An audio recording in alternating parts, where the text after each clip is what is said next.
Acho que a gente começa conversando aqui primeiramente com o seu Nélio Schmidt, acho que é a primeira vez aqui nos estúdios da Imperial, né, seu Nélio? Muito boa tarde, seja bem-vindo.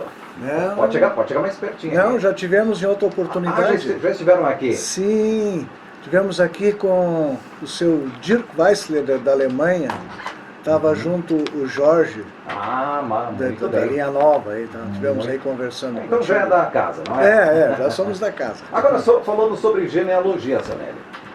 Genealogia é uma curiosidade minha. É um assunto que eu, por exemplo, quando eu era criança, nos anos 80, a gente não ouvia falar sobre pesquisa da família, sobre manter registros e tudo mais, até porque as condições de pesquisa eram totalmente diferentes. Hoje é tudo muito mais fácil. É um fenômeno, é uma cultura que se enraizou nos últimos anos ou já existia anos atrás? A genealogia sempre existiu, né? Digamos, sei lá, acho que pelo menos de 1900 para cá, talvez o Décio saiba, tem mais conhecimento que eu nisso aí, mas eu acredito que nos últimos 25 anos aumentou muito mesmo a genealogia, a pesquisa pelos antepassados, entende? E hoje, com a internet, né, os recursos da internet, então facilitou muito, né? E começaram a surgir grupos de pesquisadores também, né? Como nós temos um grupo, né? Temos um Facebook aí chegando perto dos 8.000 participantes, né? Temos no YouTube, temos um canal com 30 e poucos palestras gravadas lá e encontros que a gente faz, né? Genealogia aqui na nossa região, a gente pode compreender como a Serra Gaúcha, a Encosta da Serra, os vales dos Sinos, Caí, Paranhana, enfim, toda a nossa região aqui noroeste e Encosta da Serra, então, não se pauta apenas em descendentes de alemães, mas todas as etnias, todos os povos pessoas de todas as origens vêm fazendo a genealogia da sua família nesses últimos anos. Sim, o Genealogia RS se deteve mais na imigração e na história dos alemães, dos imigrantes alemães, né? Mas tem grupos de italianos, portugueses e outras etnias, entende? Certo. E para quem quer começar do zero, qual é a principal dica que se dá hoje? Fale conosco. Olha aí. Não, a gente tem um manualzinho que a gente manda, dá as orientações, inclusive até através do Facebook, né? Temos também pelo YouTube, né? Que também está com bastante palestras que ensinam, né? O WhatsApp agora também está começando a bombar, como se diz, entende? Troca de informações, né? Lá no Facebook é interessante porque alguém normalmente já pesquisou aquela família, né? Sim. Então, a pessoa vai lá, procura, por exemplo, por um Miller, ou por um Berkman, ou por um Ottman, ou um Schmidt mesmo, né? Então alguém já pesquisou, né? Algumas famílias é mais fácil fazer a pesquisa, Sim. Outras é bem mais complicado, Sim, né? Fazer a genealogia, fazer a pesquisa da família Schmidt, por exemplo, já é... É bem interessante. No mínimo interessante, né? Bem interessante, porque existe um Schmidt com DT, Schmidt com 2T, com TZ, né? E são famílias diferentes, entende? Elas vieram já desde a Alemanha diferentes, porque já eram diferentes na Alemanha, né? Porque o sobrenome normalmente eles advêm da profissão, Sim. ou como é que o cara era, a estatura, era klein, grosso, né? Sim. E então, mas às vezes, por exemplo, família Miller, Schneider, Schmidt, Becker, que são das mais comuns, é porque essas profissões tinham muitas. E essa questão da grafia, a alteração da grafia nos sobrenomes não se deu, então, só aqui no Brasil, com equívocos na hora de registrar, já acontecia essa diferença na própria Europa. O equívoco é uma coisa, entende? E a grafia é diferente por localidades diferentes. Ou então, por exemplo, existia numa determinada cidade 2 Ferreiro, né? Então tinha 2 Schmidt. Schmidt, em alemão, né? Uhum. Então um era com DT e o outro era com T, dois Olha T, só. né? Isso é pelo menos a coisa.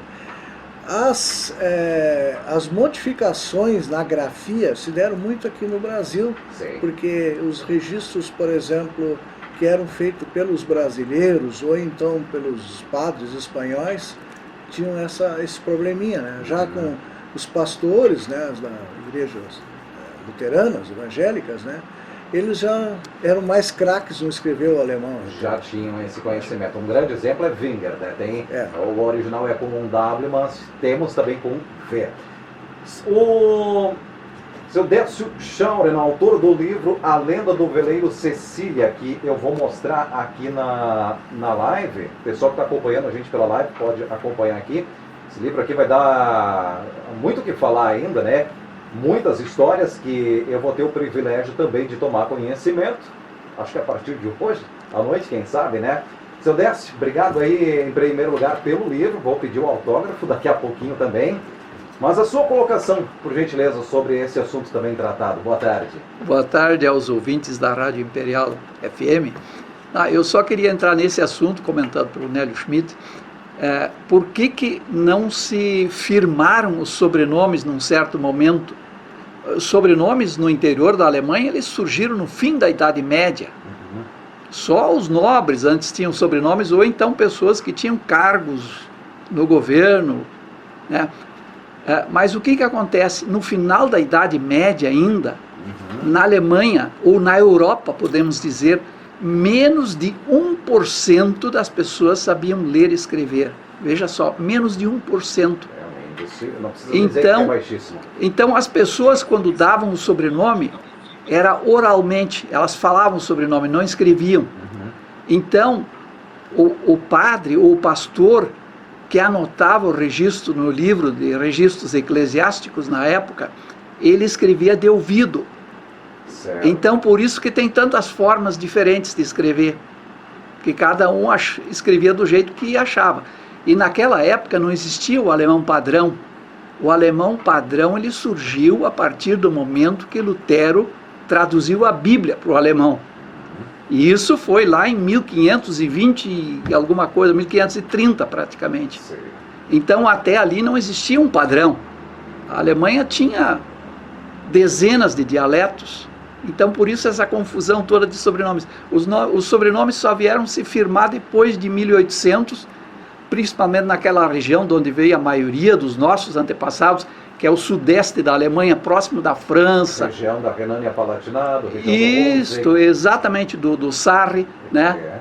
Porque ali depois que eles passaram pela experiência de pertencer à República Francesa, a República Francesa obrigou todas as pessoas a frequentar 6 anos de escola básica. Então as pessoas aprenderam a ler e escrever. E a partir dali que começaram a se firmar os sobrenomes. Ali em meados de 1810, a França deu uma sacudida legal ali naquela região, não é? Sim. Foi um progresso muito grande. Eles saíram do feudalismo, onde eles não tinham liberdade, não tinham propriedade, e passaram a ser proprietários e passaram a ter direitos civis pela primeira vez na história. Muitas vezes a gente fala dos nossos antepassados e as pessoas não sabem dessas coisas todas, que os nossos antepassados eram servos, a grande maioria, mais de 90%, a não ser quem fosse nobre, né? Mas como os nobres não vieram para o Brasil, vieram aqueles que vieram com uma mão na frente e outra atrás, né? É verdade. O pouco que... muita gente, é verdade, né? Que muita gente vendeu o pouco que tinha para adquirir o dinheiro para passagem, para vir para cá e só. Esses do meu livro aí, tem um documento que diz o que eles tinham antes de sair de lá. Eles tiveram que vender tudo para pagar as dívidas e mal sobrou dinheiro para pagar a passagem. Alguns nem sobrou dinheiro para pagar a passagem. Muito bem. Vou devorar esse livro aqui, A Lenda do Veleiro Cecília. É sempre bom a gente ter um pouco mais de conhecimento e ler enriquece a gente, não é? Aproveitar e mostrar também, né? Isso aqui foi, em outra ocasião, sugestão do Rodrigo Trespa. Deixa eu mandar um abraço pro Rodrigo, que todas as quintas dá o seu toque de leitura no programa Der Hut. Outro livro aqui, Histórias de Escravos e senhores. Deixa eu perguntar um ponto, por favor, seu Nélio. Complementando o que eu gostaria de dizer, além desse livro do Cecília, nós temos também Pode chegar um pouquinho mais perto. Nós temos também a série do livro Famílias de Origem Alemã. Né?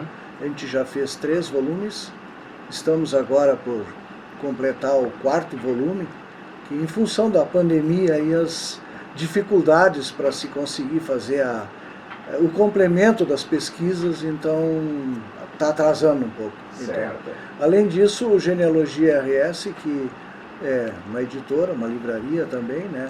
Trabalhamos junto com a Este, com a Oikos, né?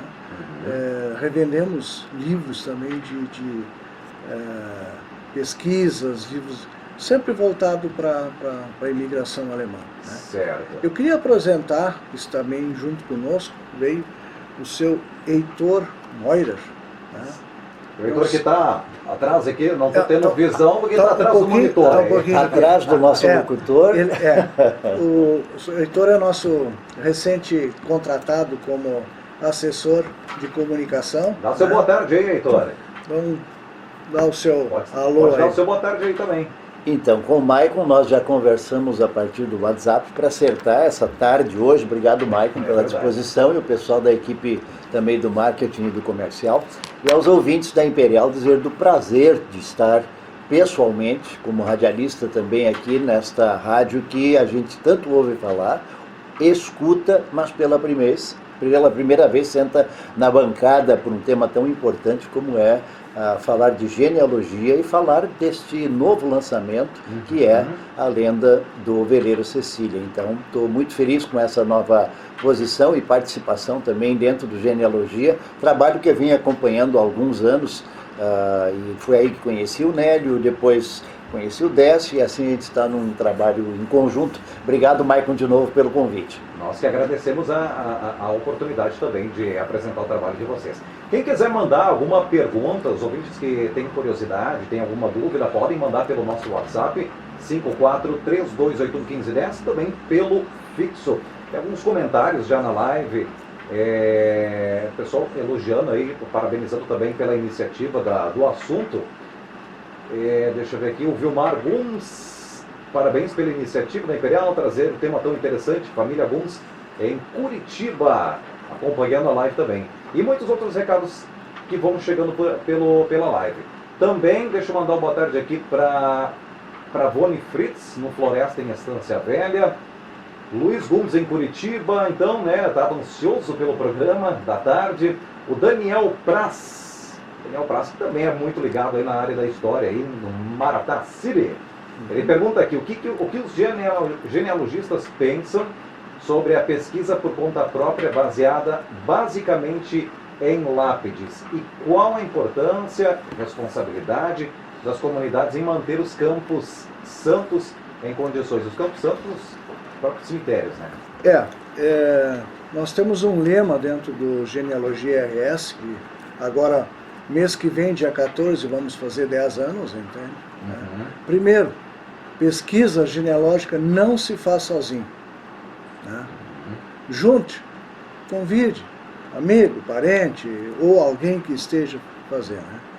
As pesquisas em cemitério, em lápis, existem 2 perigos. Primeiro, as jararaca, né? É verdade. Tem que cuidar. Dependendo aonde tem que cuidar, né? Felizmente não tivemos nenhum caso. As datas que constam nas lápides sempre precisam ser confirmadas pelas fontes primárias, que são os registros das igrejas. Porque as lápides sempre foram feitas normalmente anos depois. Então pode conter um 3 virou um 8, um 4 virou um 7, ou seja, não se ter a data exatamente, ou até mesmo a grafia do nome. Né? Então isso tem que observar um pouco. O principal são as fontes primárias, que são os livros eclesiásticos, que se chama, né? Tanto da Igreja Católica como da Igreja Luterana, né? A ISLB, que era mais antiga já, né? E toda a região tem esse tipo de registro, cada comunidade guarda registros Sim, antigos. eles guardam, Esses registros estão sendo objetos de digitalização, né? E muita coisa também já está no site para pesquisa, né? Temos o Family Search, né, que é um site da Igreja dos Mórmons, que eles microfilmaram isso aí, colocaram muita coisa à disposição também. Isso aí é um bom banco de dados para pesquisas, né? E aí depois tem os livros, né? Os livros que são publicados, né? Como esse do Sicília, aí, do Veleiro Sicília, é um livro de pesquisa, porque aqui depois o Décio vai completar ali, tem todos os dados dos imigrantes que fizeram essa aventura. Certo. Agora deixa eu fazer uma pergunta que pode ser polêmica. Muitas pessoas gostam de, seja nas redes sociais, especialmente, na verdade, nas redes sociais, estampar o brasão da sua família. Eu gostaria da opinião dos dois, então, sobre os brasões, um assunto que sempre nas redes sociais dá polêmica. Eu vou deixar o mais velho falar primeiro. Não, o mais experiente. Décio, fala tu, depois eu dou uma completada, se for preciso, se for necessário. Eu escrevi vários livros de famílias e nunca trabalhei muito a questão dos brasões, porque o brasão não era dedicado a uma família e a seus descendentes, mas o brasão era dado pelo rei, pelo conde, pelo duque. A autoridade da região. Isso, né? Pela autoridade da região, a alguém que tinha feito alguma coisa extraordinária. Por exemplo, defendeu o rei de morrer na guerra. Né? Então, sem dúvida, ia ter um brasão. Né? E coisas até de menos importância, mas que eram algum feito extraordinário. Uma condecoração. É uma espécie de condecoração. E ela era para aquela pessoa. E no máximo a família daquela pessoa. Então, o que muita gente pensa, que um brasão, por exemplo, é dado, por exemplo, para a família Schmidt e seus descendentes. Não, isso não era verdadeiro. Isso não é. Então, claro que é importante tu ter um brasão pendurado na parede com o teu sobrenome, né? Mas, efetivamente, na Alemanha, o brasão válido é aquele que está registrado no livro oficial de brasões de Berlim. Olha, e existe algum... Isso é uma informação importante, porque daí sim, daí ele é oficial. Afora isso, tem gente que fabrica brasões de tudo que é tipo. Eu perguntei uma vez para um cara, vocês têm brasão da família Schauren? Com certeza temos, ele me respondeu logo. Eu disse de qual Schauren e de que época. E ele bateu o telefone na minha cara. Olha. Perguntou demais. Sim, então tem essas coisas, né? Verdade. Eu fui muito mais sarcástico com a questão dos brasões, né? Eu, quando comecei a pesquisar, eu também queria meu brasão, né? Sim. E aí fui na internet e encontrei vários brasões pro Schmidt, família Schmidt, né?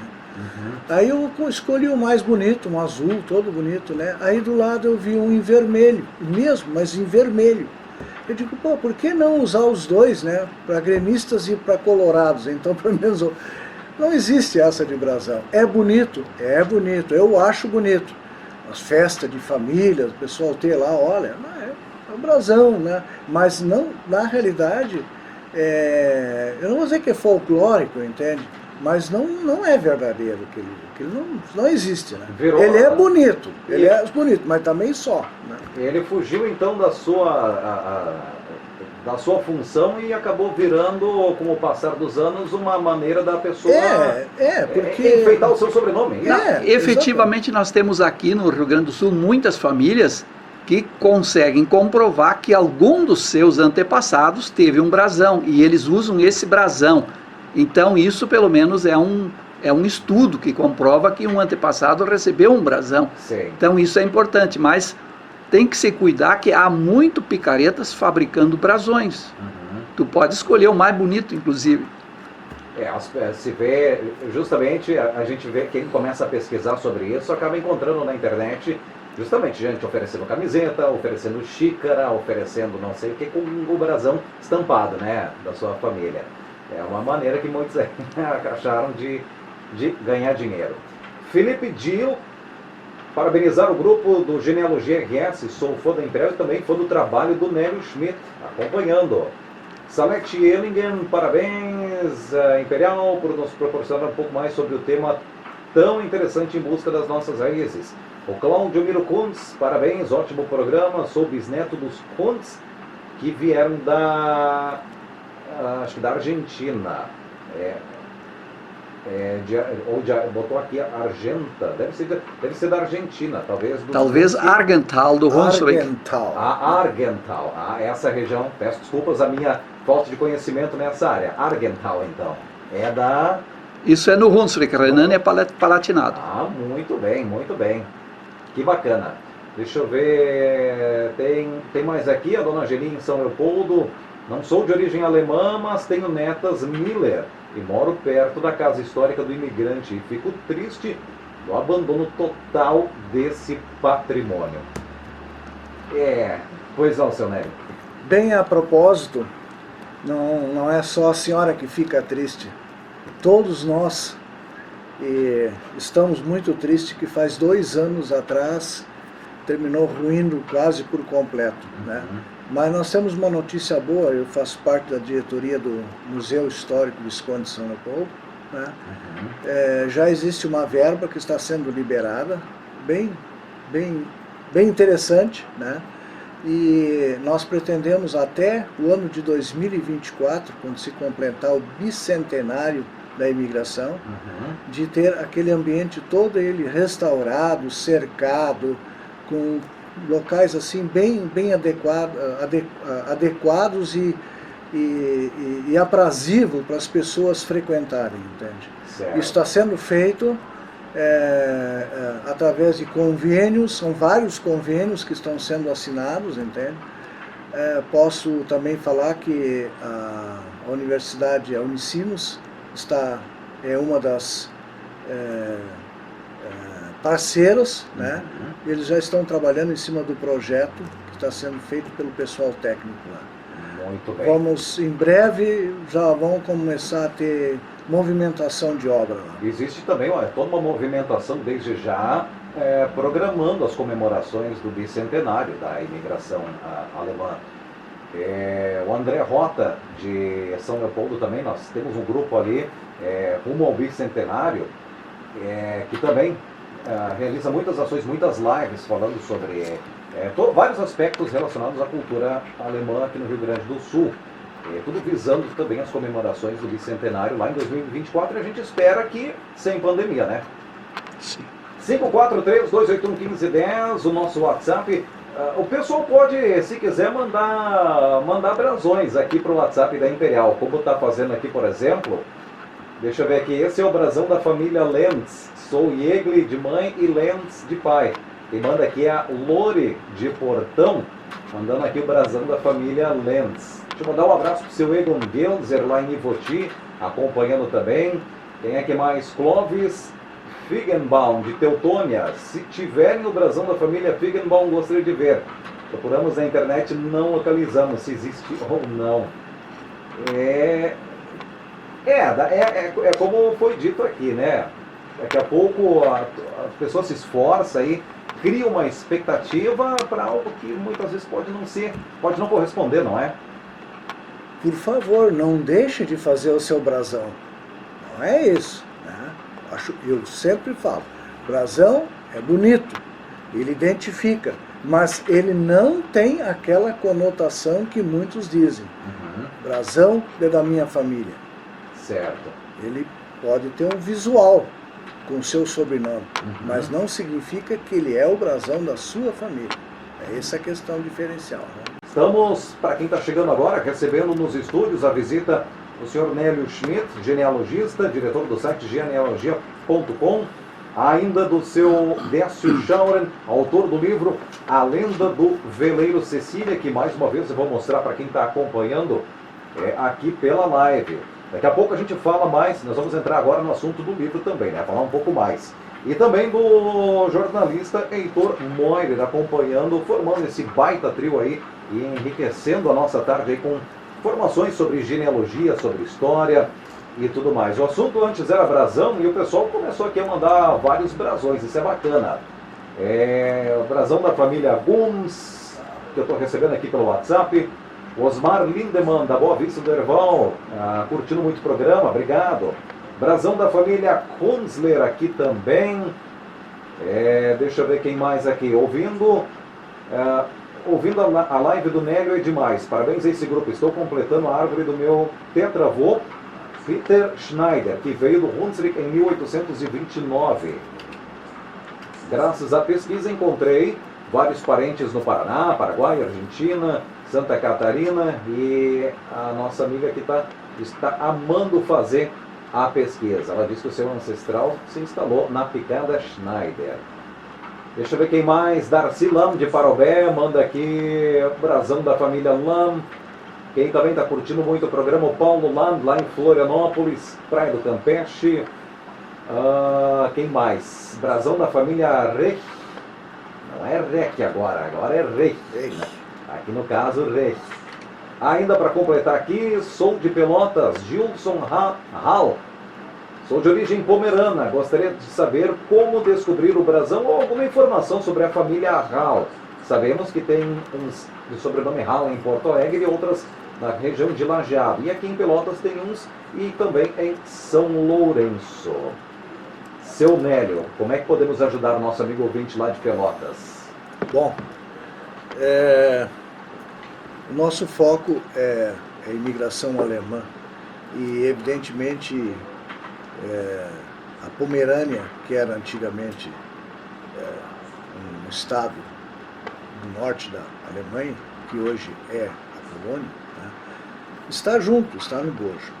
Eu sempre recomendo que envie para um e-mail para nós, né, pode ser no meu nome, Nélio Schmidt, DT, afinal, @gmail.com, ou pode entrar também no nosso site, Genealogia RS, escrito junto, né, .com.br. Lá tem um menu que para entrar em contato, né, fale com a gente e tal, e a gente vai tentar aquilo que nós temos, né, que é um banco de dados com cerca de 1.600.000 nomes, entende? A gente consegue disponibilizar alguma coisa. No mais, tem que fazer pesquisa, né? E aí como disse lá no início, né, não faça sozinho, né, se junte. Sobre pomeranos, nós temos um colega que é o André Hamann, ele até está se dedicando a essa área por ter antepassados da região, e se descobriu agora recentemente que a Polônia está colocando, disponibilizando muitas coisas de registros de livros, né? Então isso é um futuro promissor, né, nas pesquisas, né? Isso é interessante, né? Fora que vira uma cachaça para quem começa, né? E dá boa. Schnaps von den Kudas. Assina embaixo. Deixa eu mandar um abraço aqui para o seu Arvo Guich. Tá, lá de Lajeado. Lajeado. Sim, conheço. Está acompanhando a gente também. Isso. Diz também sou historiador. Abraço. Obrigado. Deixa eu ver quem aqui mais. Fabrício Stein pergunta, existiu diferenças entre as primeiras e as últimas levas de imigrantes que chegaram ao sul do Brasil? Uma pergunta interessante. Pombres, acredito que todo mundo era, né? Sim. Aí ele pergunta aqui de que região da Alemanha também vieram. Nós temos um colega nosso, que é sobrenome Stein, o Alceu, né? Que é um grande pesquisador dessa família, né? E esses Steins são evangélicos, e também tem os Steins que são católicos, né? Então, eu de cabeça assim, mas os nossos livros, do volume 1 e volume 2, do Famílias de Origem Alemã, tem essas famílias. Não sei se o Décio quer completar mais alguma coisa sobre o Stein. Sim, esses Stein, no caso, que estão no volume, acho que 1 ou 2, tem nos dois. Eles vieram do Hunsrück. Vieram do Hunsrück. Né? Mas a questão de pobre, todos vieram, entende? Todos vieram sem dinheiro. Sim. Eles vieram com uma nova terra, com uma nova aventura, entende? O Décio escreve isso muito bem, porque imigraram, né? No nosso volume 2 que tu escreve isso aí, né? Histórico, né? E também no livro da lenda do veleiro Cecília. E isso aí, repete no veleiro Cecília. Por que imigraram? Tem todos os motivos por que as pessoas saíam de lá na época. Muito bem. Bom, já que demos margem para o assunto, então vamos à lenda do veleiro Cecília. Vamos navegar. Vamos navegar, né? Navegar por terra dessa vez. Seu Décio, quais o que principalmente esse livro aborda? Sobre os passageiros, sobre as tradições trazidas. O senhor já deu aqui fora do ar muitas margens aí sobre abordagens desse livro. Então eu gostaria que o senhor passasse também para os ouvintes, até para despertar o interesse, né, do pessoal na leitura. O livro tem uma densidade impressionante de informações. E eu não digo isso porque eu pesquisei tudo, eu pesquisei mais a parte do Brasil e alguma coisa da Alemanha. Mas o meu parceiro do livro, Friedrich Hittenberger, que é um professor e pesquisador de Kaiserslautern, lá do estado de Renânia-Palatinado, ele pesquisa desde 2003 esse assunto. Certo. Eu pesquisei mais nos últimos 6 anos. E, além disso, nós recebemos informações de pesquisadores da Holanda, outros da Alemanha, da Inglaterra, dos Estados Unidos. Então, é quase que uma colaboração internacional de informações e de dados dos quais resultou esse livro. Certo.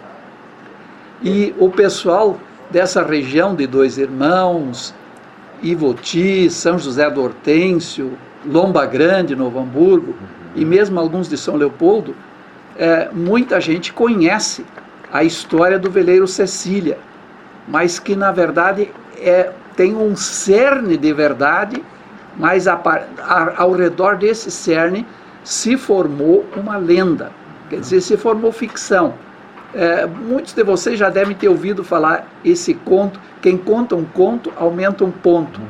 Vocês imaginem, esse pessoal saiu da Alemanha em 1827, chegou em 29, e nesse temporal que eles enfrentaram no Canal da Mancha, que na verdade foi um furacão, porque a gente lendo os jornais da época da Europa, descobriu que eram ventos de 166 km/h, né? Então esse navio enfrentou e quase foi ao fundo, porque foi milagrosamente salvo por um navio inglês e levado para a Inglaterra. Então, essa história, ela acabou sendo distorcida, porque não há documentos no Rio Grande do Sul sobre a história desse veleiro Cecília, nem sobre o que é o nome verdadeiro dele, porque esse Cecília, como nome, nunca existiu. Sim. Né? Agora, isso que é o interessante, as pessoas saberem por que surgiu essa história. Como é que, de repente, um navio que tinha um outro nome veio a ser o Cecília aqui, né? Então, isso foi causado pela perda da memória histórica. Não tem nada escrito, nem em São Leopoldo, nem no Rio de Janeiro, sobre esses passageiros, sobre a história disso aí. Nós fomos descobrir na Alemanha, na Holanda, por onde eles passaram, e depois na Inglaterra, né? Sim. Há muitos documentos, e é isso que nós estamos apresentando hoje. E essas provas através de documento do que é a história real, não a da lenda. Que vocês imaginem uma história que foi passada, e aqueles passageiros perderam tudo no semi-naufrágio, né? Eles chegaram com a roupa no corpo, encharcados até os ossos, num frio de 2 graus negativos. Sim. Muitos, inclusive, muitas crianças morreram de hipotermia. Sim. Né? Então, eles perderam tudo. Quer dizer, eles não tinham mais documentos quando eles chegaram aqui. E não foi escrito nada sobre eles. Então, quando os passageiros daquele navio morreram todos, depois de eles falecerem todos, a história foi contada via oral, né? De geração em geração. Você imagina, em 200 anos, quase 200 anos, o que era a história original e o que foi acrescentado distorcido. Sim. E é isso que nós estamos tentando recolocar nos seus eixos. No seu trilho, né? Quer dizer, recolocar o que é verdade a partir dos documentos. Certo. São centenas de documentos inéditos, nunca publicados, e que contam uma história bastante diferente do que muitas coisas que foram apresentadas aqui nos últimos anos, né? Certo. Muito bem. São histórias, mais uma vez eu vou reforçar aqui, mostrar para quem está acompanhando a live, o livro A Lenda do Veleiro Cecília. Eu já li alguma coisa a respeito, até sobre uma região com esse nome, onde aportaram e tudo mais, mas eu vou saber então a real história nas páginas então dessa obra. Deixa eu ver, tem recados aqui, vamos ver. No Espírito Santo, o pastor Elmar Relke escreveu um livro com mais de 500 páginas sobre imigração alemã, fruto de mais de 20 anos de pesquisa. Está aqui a capa do livro, Raízes da Imigração Alemã. Só não tem aqui o nome do ouvinte que mandou esse registro, mas muito obrigado também. Ainda, olha que interessante, a família Shell tem vários brasões, ou símbolo. A primeira vem desde 1900, quem manda aqui é Edla Shell. Não vou abrir o anexo aqui, mas dá a entender que o símbolo, tal como o dos postos Shell, tem alguma relação? Será sobre isso? É meio complicado, né? Acho que é um assunto que tem que se aprofundar muito mais, tem que pesquisar muito mais sobre isso. Também tem mais um recado aqui, o Caco Garcia, ele diz aqui, tem o sobrenome Roden. Gostaria de saber de qual região da Alemanha e a origem. Dá para arriscar algum palpite? O Roden. Aí já é questão mais de pesquisar nos registros mesmo, né? São 300 mil alemães que vieram. Né? Aí a gente tem que recorrer ao Códice C 333. Aí tem que nem só o Códice. Né? Sim. Mas nós temos o nosso banco de dados dessa família, o Roden. Certo. Marco Aurélio Couto, de Estância Velha, está mandando também um link aqui, mas vai ficar difícil agora, né? Lourdes Soares, de Bom Retiro do Sul, então, né? Ela está perguntando aqui para passar o contato, então. Daqui a pouco a gente reforça o contato para você pesquisar aí, pedir o auxílio dos nobres aqui para pesquisar as histórias da sua família, tá bom, Lourdes? Alguma consideração ainda, algum apontamento importante, seu Décio? Sim, muitos. Fique à vontade, então. Pergunta perigosa, Mike.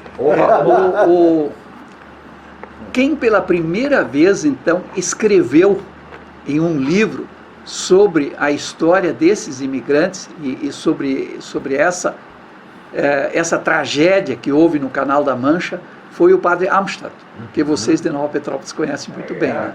Não tem quem não... Então, o padre Amstad escreveu um livro que preservou em muito a memória da imigração alemã, que foi aquele livro comemorativo ao centenário da imigração, 100 anos de germanidade no Rio Grande do Sul. E o Amstad, pela primeira vez, escreveu aquilo que ele ouviu dos descendentes, ele ouviu já dos netos e dos bisnetos daqueles imigrantes. Então, isso prova que provavelmente a história já não era mais a original, que ele escreveu, mas ele escreveu aquilo ao qual ele tinha acesso. Sim. Então, o Amstad naquela época não tinha tudo que os modernos meios de comunicação hoje nos facilitam, né? Nós temos facilidade de acessar arquivos da Holanda, por exemplo, por onde é que esse pessoal passou. Então, mas o Amstad escreveu então aquilo que ele recebeu de relato nesse livro. E talvez se o Amstad não tivesse escrito, talvez a história estaria mais distorcida do que essa lenda que nós conhecemos até agora, né? Sim, verdade. E esquecida, né, Décio?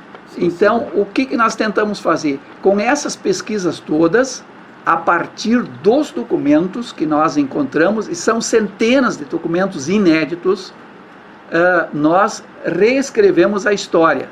Então, a gente está reescrevendo um capítulo da história da imigração alemã no Rio Grande do Sul. E como é que nós começamos a descobrir isso? Porque ninguém sabia Se tu perguntasse para alguém de dois irmãos que são descendentes desses imigrantes, dos náufragos, ninguém sabe por onde é que eles vieram. Inclusive, muitos pensam que eles vieram através de Bremen ou Hamburgo.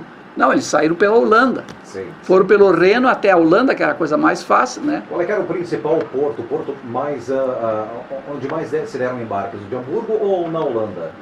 Não, o porto de Hamburgo se tornou um dos mais importantes, porque mais no final do século XIX, a grande maioria veio pelo porto de Hamburgo. Mas também, no início, muitos vieram por Bremen. E o pessoal, por exemplo, do Hunsrück, da Renânia-Palatinado, do Sarre, era mais fácil ele sair pelo Reno e ir pela Holanda. E sair por Amsterdã, ou mesmo pela Bélgica, certo, por Antuérpia, né? Então, o que fez, qual é que foi o estopim de a gente descobrir tudo isso? Foi localizada numa biblioteca dos Estados Unidos uma carta do imigrante Johannes Weber, que foi um imigrante de Dois Irmãos. Ele foi professor lá em Dois Irmãos, foi pastor auxiliar de Dois Irmãos, e ele lá da Inglaterra, depois do semi-naufrágio, ele escreveu uma carta para sua mãe na Alemanha. A mãe dele, junto com o irmão, emigraram depois para os Estados Unidos e preservaram essa carta numa biblioteca do estado de Ohio, nos Estados Unidos. E essa carta foi descoberta, e ali tem o Johannes Weber descreve a tragédia do Canal da Mancha. Ele diz o navio em que eles viajaram, que foi o navio Helena e Maria, e não Cecília, como se sabia no Brasil. Ele descreve todo o trajeto da viagem. Então, nesse trajeto, depois que os pesquisadores começaram a descobrir os documentos. Olha só. Então, essa carta foi o estopim da coisa. Ela trouxe informações fundamentais para os pesquisadores. E a partir daí, então, foi uma lavada de documentos, e toda a colaboração internacional de pesquisadores produziu, então, o que é esse livro. Que legal, que bacana. Sinésio Maurício Dil, São Paulo das Missões, parabenizando a entrevista. Diz aqui: seus antepassados vieram da Alemanha em 1845. O pessoal está mandando aqui ainda suas dúvidas e tudo mais em relação a brasões. Ouvinte aqui perguntando como faz para comprar o livro. Vamos a esse ponto importante.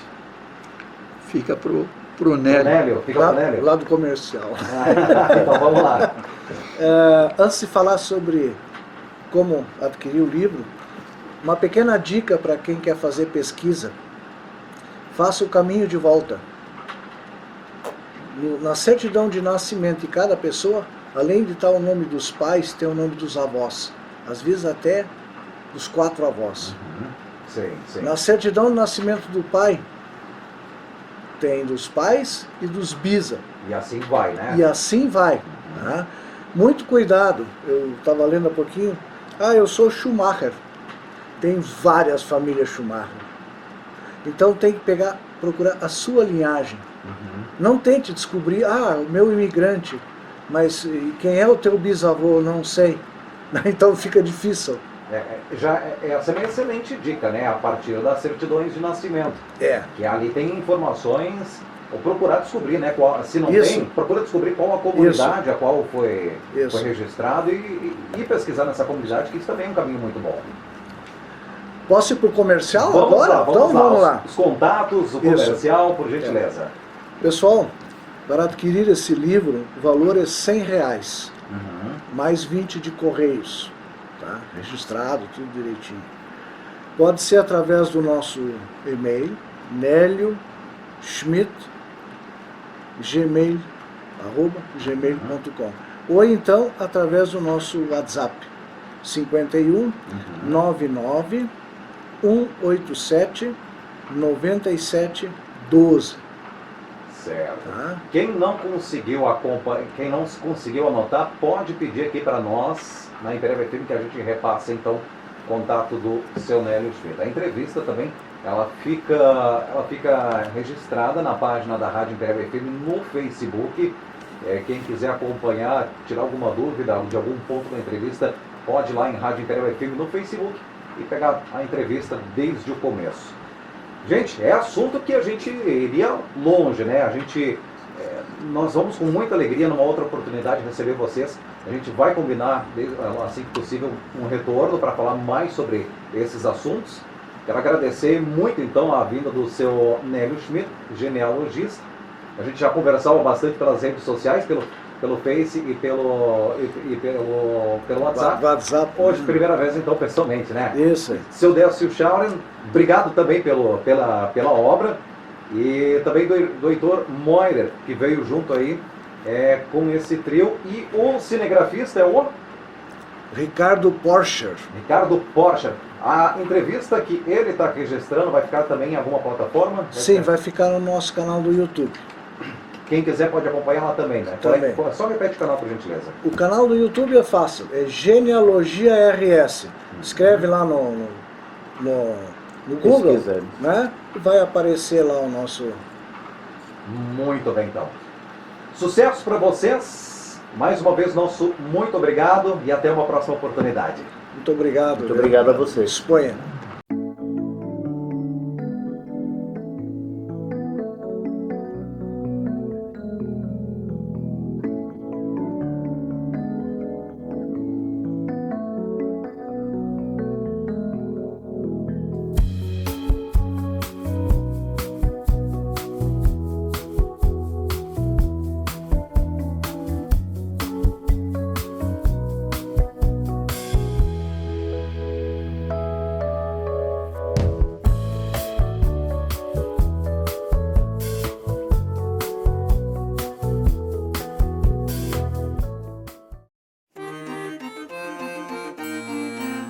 Wir treten jetzt die Reise zum Land Brasilien an. Sei bei uns Herr und Weise, ja mache selbst die Bahn. Sei bei uns auf dem Meere mit gnadenreicher Hand. So kommen wir ganz sicher in das Brasilienland. Gott sprach zu Abraham, geh aus von deinem Land, ins Land, das ich dir zeige, durch meine starke Hand. Auch wir vertrauen feste auf Gott sein heilig Wort. So gehen wir von dannen jetzt nach Brasilien fort. Jetzt geht das Schiff ins Meere, bald ist es in dem Lauf. So falten wir die Hände, zu Gott ziehen wir hinauf. Er wolle uns beschützen mit seiner Vaterhand. So sind wir froh und fahren nach dem Brasilienland. Nach vielem Wunsch und Sehnen, nach vielem Wunsch und Wort, hör ich ein großer Jubel, ach was erblick ich dort. Ich sehe jetzt von ferne, das ich noch nie erkannt. Seid froh, ihr meine Brüder, ich seh Brasilienland.